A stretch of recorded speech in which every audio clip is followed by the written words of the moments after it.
in a potential 2024 showdown, winning by 14 points in this new poll from the Wall Street Journal among likely Republican primary voters. DeSantis has an even bigger lead, more than 20 points in the survey that we showed you just yesterday. That one was from USA Today and Suffolk University polling. With that, we bring in Kellyanne Conway, former senior counselor to President Trump, president of KA Consulting and a Fox News contributor, and Doug Schoen, former advisor to President Clinton.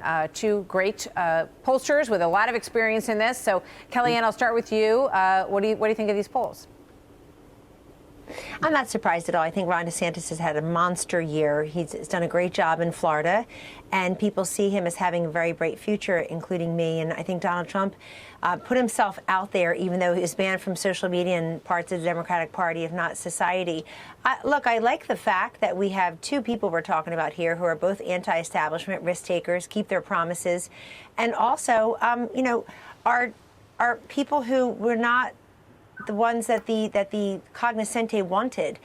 Both of them beat people in their respective primaries, Martha and Doug, who were the odds-on favorites. So I appreciate that. I mean, I would say, I don't want to haggle over too much of the science, but we are pollsters. The sample size of 267 likely voters, I had many more people at my wedding than in that entire poll. I'd like to see some larger sample sizes. But look, I want to say this. Donald Trump, ironically, benefited from something that may be hurting him a bit right now. He benefited from the fact that he was able to break through and stop this nonsense in the Republican Party of having our nomination process be a coronation or a consolation, nominating the person who lost to the person who won. That may be hurting him right now with Ron DeSantis coming up. One thing that strikes me in the polling, though, is that Ron DeSantis is doing much better among moderate voters and voters in the Republican Party, Martha and Doug, who call themselves, quote, somewhat conservative. That surprises me because I don't think that he presents himself and doesn't want to be seen necessarily as a moderate. I think his exchange with Laura Ingraham last night was quite eye-opening and remarkable on many levels. Not exactly moderate. The other thing in the polling, just quickly, is Joe Biden did not get a big bump out of these midterms. I'm very surprised to see that his disapproval is back up. A majority of Democrats don't want him to run, and 47% say because of his age. All right, let's look at the USA Today Suffolk. This is a head-to-head between Biden and Trump. 47 Biden, 40 Trump, and then against DeSantis, Biden loses 43 to 47. Doug, your take.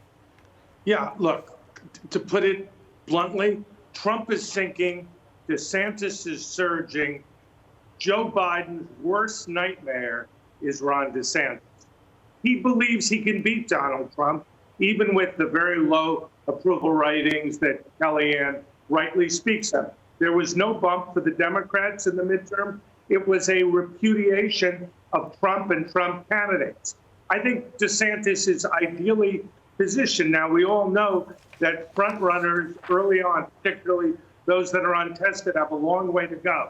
In a multi-candidate field, anything could happen.